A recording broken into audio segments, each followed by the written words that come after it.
RBG Talks with Sarah. And today we have a very special guest who wear multiple hats, being an attorney, being an author, a poet, a public speaker, and also an entrepreneur. Welcome, sir, on the show. Well, it's good to be here, and I'm glad to be working with y'all on on your efforts to help me in my efforts to achieve the goals that I have in my life. So there you go. I Perfect. have one problem is I've always had too many goals. I call it a jack of all trades and a master of none, but actually I am pretty good at some of the trades that I do. So there you go. I'm pretty sure, sir, we have a lot to learn from you. Why don't you tell our audience a little bit about you? Well, basically, I grew up in Georgia, up in Atlanta. I now I live south of Atlanta, and I went to the University of Virginia. I was very active in the Boy Scouts. At Virginia, I wanted to be in the Foreign Service, and so I studied foreign affairs, and I've always been interested in foreign languages. I'm not very good at foreign languages, but I work at it, and I think everybody should work at it some. And then I went to law school in Macon, Georgia, Mhm. and practiced in a small town. So, and I practiced all kinds of different law when you're a general practice, and then it got to be more just criminal law and uh, some divorce work and that sort of stuff. So, and then I did some other esoteric things like ballot access. That's because the United States has these all these laws that the Democrats and Republicans created to prevent other parties from competing with them. Mhm. So that's a real problem. But at any rate, so that's what I did. And then of course I've done all sorts of other things, just hobbies and interests and things like that that people can see on my website. I've tried to put down a lot of them without, uh, I hate to sound like I'm bragging because obviously I'm not all that highly skilled in many of the things, but at least, but I've done a whole lot of different activities. Scouting is kind of like that. Boy Scouting is uh, a, a, a scout is introduced to all kinds of different little subjects, whether it be life saving or swimming or canoeing or whatever, woodscraft and all that. So, No, that's great. I couldn't help but notice the picture behind you. Does that have a story too? well, it's one of the my mother painted a lot in and but I was in Canada and this just appealed to me and it's one of the few artworks I've ever bought. I'm blessed with having a lot of oil paintings around me that my mother and my sister and other people have done. But this one I bought and I forget the name of the author, but Burden, I believe he's deceased now, but so he obviously had kind of a psychedelic approach to his view of the universe. So in this picture, there's all sorts of complexities, and in a way, that speaks to me about where you look and you see a butterfly becomes a part of a face, and the face becomes part of a butterfly, or whatever it might be. Yeah, there's so many things going on with that picture. Yes. In fact, I've been thinking about having that be my logo sort of at the beginning of a podcast series that I hope to be doing soon. Wow, that's amazing. So, after doing all these studies, sir, what inspired you to become an author? I think that almost everybody has what we could call a muse, or especially if you do a lot of reading. And I've always been a big reader my whole life. And then something comes along and you do something and you think about a poem or something that starts coming into your mind. And the trick is not to let just that moment pass. And so, and then once you work through the process of writing something, whether it be a 2-page poem or whatever, and then you realize how much writing and rewriting, but then at the end you've accomplished something. So that again becomes an inspiration for the next time you have an inspiration that, oh, well, I shouldn't just let that moment pass. And some of that in and some of that is in the books I've written and the poetry I've written is that you remember in Greek mythology, they talked about the muses, and Yeah. the muses was like a almost a female thing that comes up behind you and whispers in your ear and says whatever the message might be. And then you can always just, oh, don't bother me. I'm busy with a crossword puzzle or something, and you've missed that opportunity. So I'll That's try not to talk too much. So you just interrupt anytime you want. No, I won't. I would love to know so much about you. Okay, so you have written so many books, or you have written so many poems. And what were the biggest challenges you faced, and how did you overcome that? Well, the biggest challenge is always procrastination. In anything that one does, you feel inspired to, you think I should do so and so, and then you go, well, it's easier to watch television, or it's easier to, you know, read a mystery novel or something like that. So you have to have that discipline or something just to shut that off and go with the inspiration. And then of course the inspiration means you're taking on what I call a project. And so you have here's a project, there's a project, and there's a project. And I've had just so many projects, a great many of which have not come to any significant fruition of any kind. And some of that I mentioned in my website and others just in my writing. But I guess that's it. The inspiration is there for everybody. It's just a matter of are you going to ignore it or not? So when you don't find one of these inspirations, or how do you stay motivated? Well, for me, the inspirations are there. They just come, even at a lot of times inspirations are more something we might think of as being something that happened to young people. Mhm. And then as they get older, they have fewer and fewer. But I seem to have just a wealth of inspirations. But then that comes from your the reading that you do. For example, you may be reading some ancient history, and then that makes you think about how did those people actually live, and what were they thinking about, and how did they act, and then that leads into a maybe a story, how your mind just imagines.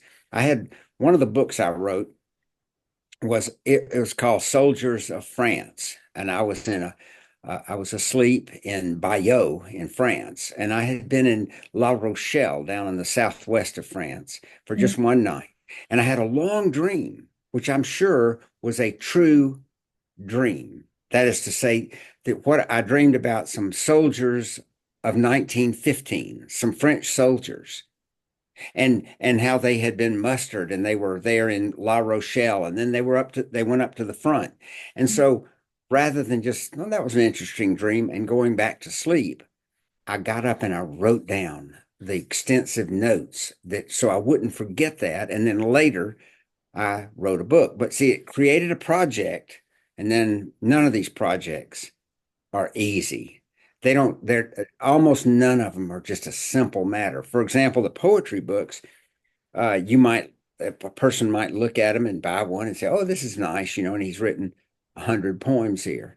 Well, Mhm. they wouldn't believe how much time altogether went into the original poem, and then every one of those times that you got it and you made tried to make it a little better, and then putting it into a book, and then trying to have the book shape up and look the right way. And so it's a tremendous investment of time.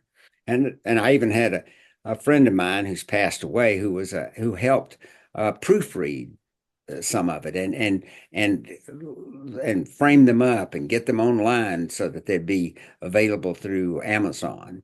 And so I had that kind of help, but not much. Some help from him, but any rate, it is what it is. But you have to start. That's one of the problems that a lot of people have is they maybe will make some notes or something, but they don't start. And like if you think about cleaning up your house one day, you can be overwhelmed by how messy your house is. Well, you just have to start at one point and then work your way along and clean up the house. But without starting, the house is going to stay a mess. So right said, it's sometimes it's just a matter of starting or taking that first step and everything just follows. Well, it is, and in writing, uh, a lot of great writers will tell you that you just need to write one heck of a lot of stuff.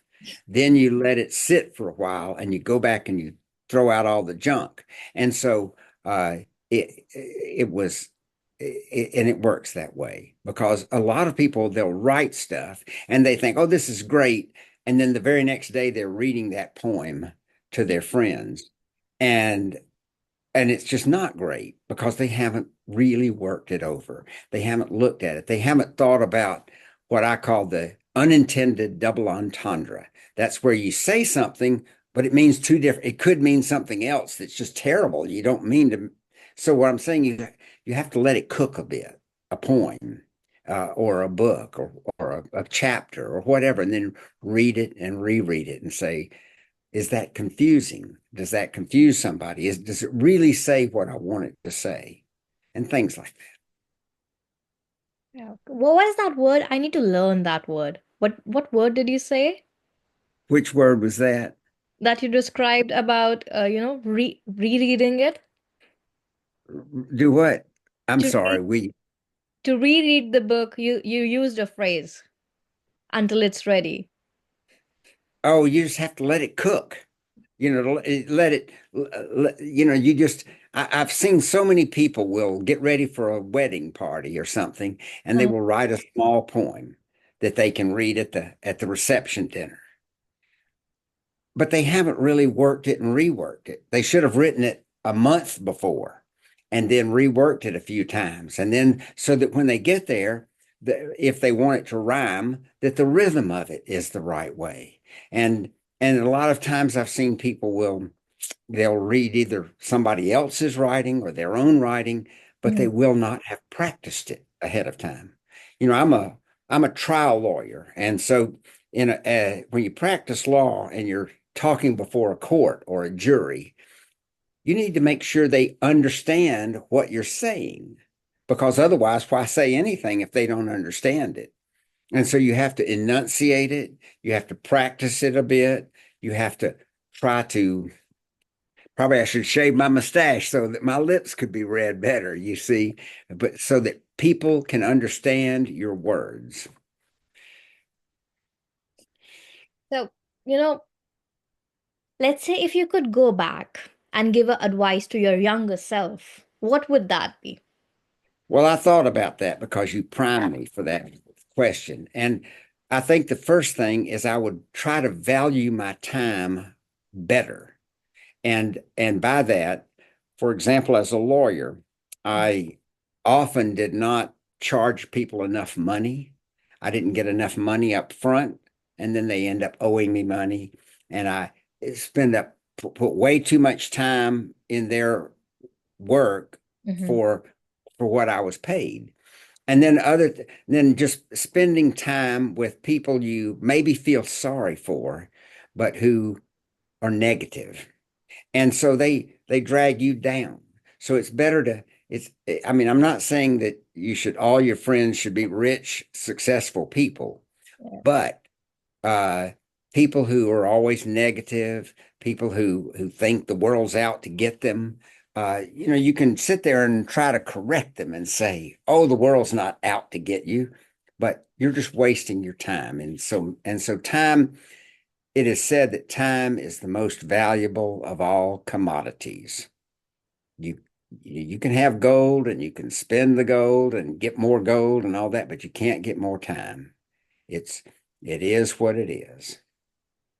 And I have got this advice from a lot of people that the most time you spend with five people around you become one of them, like a part of all of them. Is that true? I don't know. I'm a person that has many acquaintances Mm-hmm. and many, maybe almost too many. And so people that I've really enjoyed and loved and all that, when you have 50 of those people, you can't spend much quality time with any but two or three, you see. And so I don't know. but it is true that a large group, you don't get as much out of a large group gathering. I saw something the other day said maybe uh, no more than five people around the table or sitting there in the living room talking, maybe no more than four. Hmm. But when you're at a big party and there's 30 or 50 people, then you don't really, somebody might think you've ignored them because you didn't spend 10 minutes with them. And then other people, you're just spending 3 minutes, but you're never getting into a deep discussion with them. And that's one of the great things about modern podcasting is the lengthy discussion that one can have with a person. You ask, well, like, what are some of the influences I've had? I've been listening to a lot of podcasts lately, Hmm. um, and by Rogan and by Tucker Carlson, and they'll sit there and talk to somebody, maybe get off on different subjects, but they'll talk for hours with this person. And uh, and so I can be doing things like working in my garden or working in my shop or cleaning the house and listening to those podcasts. I don't just watch the podcasts. I don't because I don't need to see their faces while they talk about these interesting subjects. But the subjects are deep. They can get very deep and you can learn about the person. Talk. I hope I'm not rattling on too much. No, no, no. That's good to understand, you know. Yep. Okay, so coming back to our question, you know, you were writing a book, you were building a business, and both require strategy, right? And Requires what? both require strategy. Yes. And Well, maybe not. Maybe you just ramble on and do one thing after another, and then at the end of it, I mean, you obviously, when you practice law, when I used to practice law, of course, I had to be at the office. I had to run that ship, make sure things got done, and that person's business is handled in time, and that I'm prepared for court on a certain day. So there was a strategy and a tactical practice there. Now, as to the writing books, I used to just do that after my children had gone to sleep, or maybe on a Saturday when I just had 3 hours and I put in the time. Mhm. Or, but I had the first major novel I wrote that is called the Evangeline Manuscript, and I self-published that back in 1997, and it took a lot of time writing it, and it's a great book. I wish everybody in the world would read it, but it's what I did. But I didn't have a strategy to write it. However, an interesting aspect of it is that it involves a woman's travel back in time to the time of Christ and and her traveling in the ancient world. And so I would maybe be in church and something in the back would say, if you don't write that story, Walker, I'll find somebody else to write it. So, so it's interesting, and it because I had that story in my mind for many years, and then I started putting it together and making it work, and then had to strategize how to make scenes and whole events occur. And so that was interesting to me. so how do you balance, or how do you balance the creativity and the business side while being an author? Well, I'm not very good at balancing. I'm not a great businessman. I've never gotten rich. I didn't get rich practicing law, and I should have. I wish that I could have had more success as a writer early on, and so I've written this great stuff, but I'd like for millions to read it, this stuff, because when you write, you're writing for other people. You're not writing just for yourself. You might be interested in the story you wrote, but then you think, boy, this is such an interesting story that I want everybody to read it. And so I haven't had a good balance of my writing and then actually making sure that millions of people could read it. That's so honest to tell, but I don't know how many people would be able to come on a podcast and say that I do not have a balance still. Well, I have I do a lot of things in my life, so many different things that it's just the way I am. Like this active in scouts, the writing, the getting ready for a podcast, the I still practice law. I go skiing. I have grandchildren. I go to I play soccer every week, and so there's just a lot of stuff I do, and so that's that. It's how do you have maybe some of the most successful people in life, the ones that make all the big money, are like maybe a Mr. Trump, who that is their life. They go and they work and they're there 10, 12, 15 hours a day trying to get their whatever business off the ground.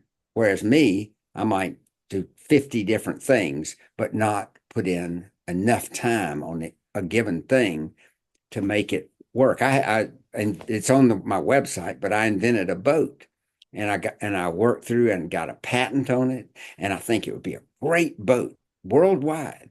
It's a boating system.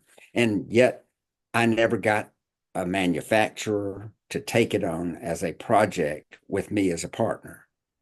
And that's what I needed. I needed a company that builds boats, small boats, river boats. And so, but I didn't follow through week after week after week on that. And I've written screenplays for movies and things like that and series, but following through and then not doing all the other things, just that one thing, that one subject. You see what I mean? That kind of thing where some man that built a plumbing business that he sold for $20 million, he worked on his plumbing business every day, you know? So, It's interesting because in the morning I was talking to somebody. He has been doing he has done only two products, sir, okay? And he has mhm, been developing those products for 54 years. mm, And yep. he has a patent. It's a bath boat for babies. Hmm. And I asked him like why do you still do it? It's been 54 years and it's not like a success overnight that you got. You have built it for 54 years. And his answer was simple. That's the only passion I have in my life, to develop Well, those methods. well, I've had a lot of passions in my life, and some of them have been personal, and so, and those are not things that even should convert to money. And then hanging out with people who are not particularly successful, but are interesting or just nice, good people. And there my father had an aphorism, a thing that says that yesterday is a canceled check, tomorrow is a promissory note, but today is ready cash. So spend it wisely. So as the older I get, the more I'm trying to spend my day wisely. Mhm. But part of that is enjoying your life. Not being there trying to make a baby whatever, or my boat situation 20, for 16 hours a day. But on the other hand, he believes in his bath thing and I believe in my boat thing. And it sure would be nice if my boat thing took off. And so people all around the world had this boat system that I developed. That's life. That's so nicely put. Every author that I have spoken to so far, sir, has a why behind their writing that their audience connect to. What is that one why in your life? I think when the muse gives you a story it's probably for a reason. Now, you may have a basic story there, but that story becomes a framework for you to talk about the things that you think people need to know about or would be good for them to know about. And uh, so all the books that I've had, almost all of them, I guess, have that inspiration. My inspiration is to use the book, the story, as a vehicle for talking about things I think people should know about. Different cultures, different times, different ways of looking at things, uh, different uh, different ways that I might think of life. The poems are that way. They cover a wide variety of things. So you can't say that I'm trying to get across just one point. Uh, but uh, for example, one of the books I've written is the narrator is a 50-year-old Georgia black woman married to a dentist. And so she writes 30 different chapters Mm. for 1 month, and she's trying to make short chapters with happy endings. It's called a ladies' home journal. And so it gives her these different subjects to talk about, like poor people, her background, that her family background down in the country, her husband's dental practice, her scouting, yodeling, and just all kinds of different things for that 30 days and that she writes about. And I like it. I think it's a great story. And uh, but again, it's a woman narrator, just like in that first novel. It's a woman narrating that story, Mm. the one that goes back in time. And so people say, well, how can you write as a woman? And the answer is I've known a lot of women, and I know how people think. I think I do, and I think I'm accurate about how people address their lives and their relationships, uh, their motives. And so, and I think I understand the difference between how a woman generally writes and how a man generally writes. And so that when the woman is the narrator, I'm trying to look at it from her standpoint in terms of relationships and bravery or issues like that, Mhm. skills, and so forth. How many books would you have read so far, sir? Read? Yeah. Well, I recently did finished writing an autobiography, and in my uh, uh, I have an appendix in the back with different topics, and one of them is all the books I've read, and I wish that I had kept an accurate count, but it would be in the hundreds and hundreds and hundreds of books, and I mean, I'm getting on in years, and I've read a lot of books, and my wife is like a speed reader. She's probably read more books than I have. Eh, a lot of her reading might be mystery novels and stuff.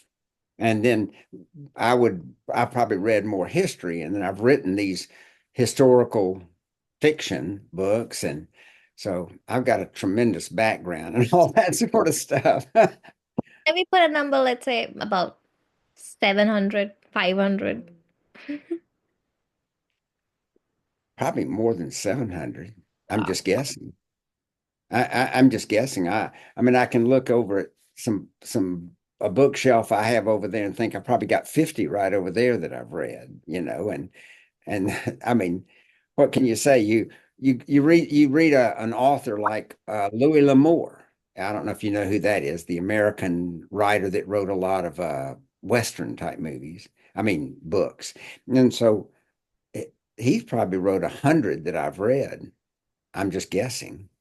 And then, so you have a guy like John Grisham. I've probably read 10 of his books, and C.J. Box, I've read 10 of his, and so forth. So it's easy to add up over a period of a long life how much you've read. I understand. Okay, so for our audience, we're gonna do a quick rapid fire, sir. It's gonna be an answer in a word or probably 2 to 3 words, okay? All I right. So the first question is, what is your favorite book? You asked me that, and I'm not sure if I have a favorite book. Uh, I might say a book of Robert Burns' collected poems. I'm a Oh, member of the Burns Club of Atlanta, and so and not I don't like everything he ever wrote, but it's almost like something you can go back to and you pick out something and you say, oh, that's really great. And another great volume that I've read all of the Winston Churchill had 6 volumes about World War II. And his writing style is so good and the history and all that. But I've probably read that 6 volumes 3 times over the course of my life. And so, and then you'll read something and you go, oh, I get it now or something. And so, anyway, so that answers that. So it was more than one word. not Next. who is the most influential person that you follow?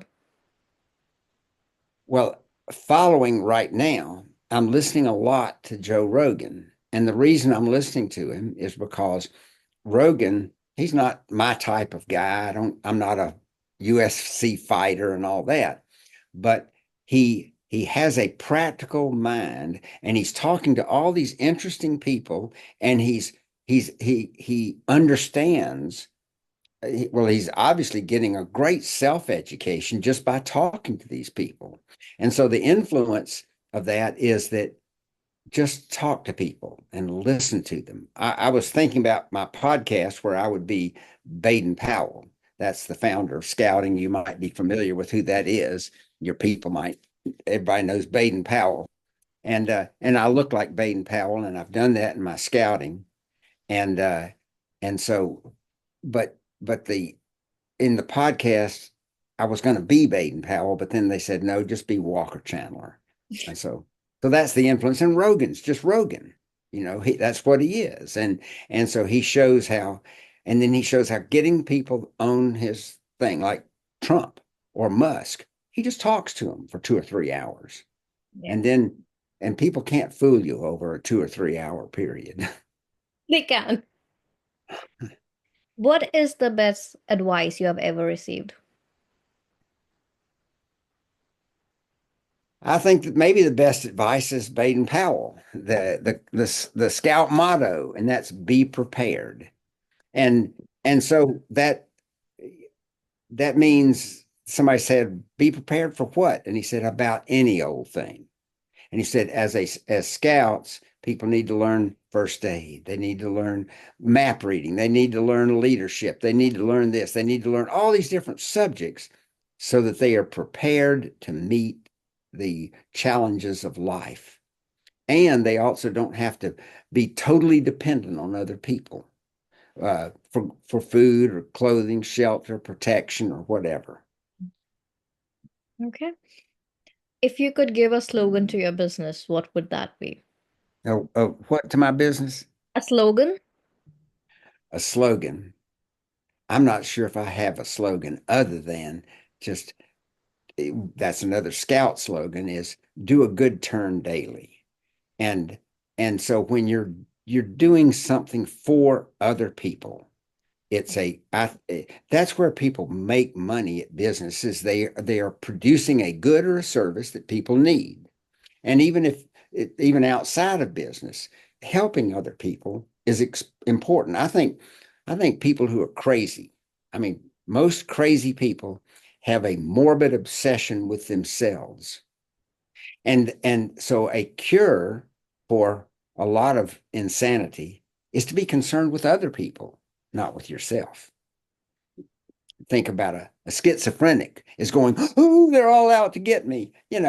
Wait a minute. Why don't you worry about that person over there who needs to be helped across the street, or that child that needs somebody to listen to her, or something of that nature. So I think that do a good turn daily reminds us to live our lives in service to other people. I guess most of us forget that part of life. But it's easy to forget. We get so obsessed with ourselves. I mean, when we're parents, when we're young parents, and we've got this little child, that's kind of different.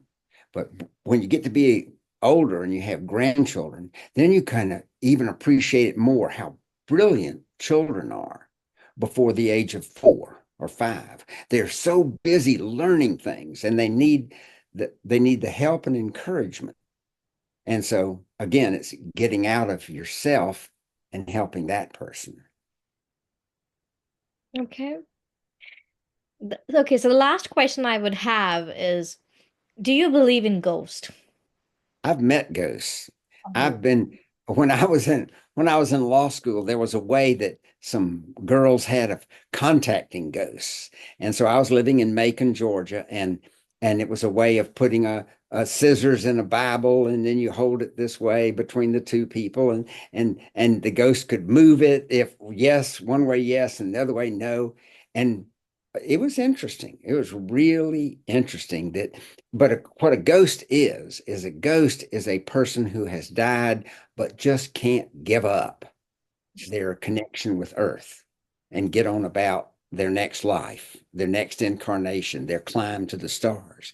So they're tied to earth. And that's why in so many ghost stories and ghost things, they talk about a chain. They see a chain there. Well, that's that kind of like electrical thing that goes down to the earth. Now, I didn't see a ghost, but I've had these communications. I've been aware of this thing, and it was just interesting. I don't play with that whole situation, but uh, but I'm aware. So yeah, I believe in ghosts, but they aren't. Not everybody that dies is a ghost. Very few people are ghosts because most people turn their back on this life and they go on to the next. But some people just can't give it up somehow or another and they stay tied to it. So, yes, I believe in ghosts. Thank you so much, sir. You have been an amazing guest. This has been the most interesting podcast I've had because I couldn't blink my eye for a second. I was just listening. So, thank you so much for, coming on our show and while giving a part or leaving your last message for our audience. What would be the last advice you would like to give to me as growing up? I think the best thing is to always be grateful for and that's where your prayers should always begin or end was with this gratitude because people who live without gratitude are not going to be as happy as those who have gratitude. And you know, I'm not as wealthy or as poor as other people, but I'm so grateful for all the blessings that I've had in my life. And you know, health, wealth, and the time to enjoy them. Well, some people don't have health and without health. Oh, so be grateful for what health they have and hopefully try to maintain their health. But being grateful for it is very important because even if you come to the end of your life and you're all ratted out and all that, you know, at least you can think back on your life and be grateful. I've lost a son of mine at the age of 25, but I'm grateful for what a good, healthy young man he was. And so, and I'm grateful that when we lost him, it could have been worse. It could have been a different way, uh, and so forth. So gratitude is something that we all have to just practice and voice all the time. I think people need to voice their opinions about like, don't pray in silence, pray out loud. Maybe by yourself, but pray out loud and and give yourself the positive things that you need every day to enjoy your life. Thank you so much, sir. It was lovely to have you on the podcast. It was great being here. Thank you. Bye. Bye bye.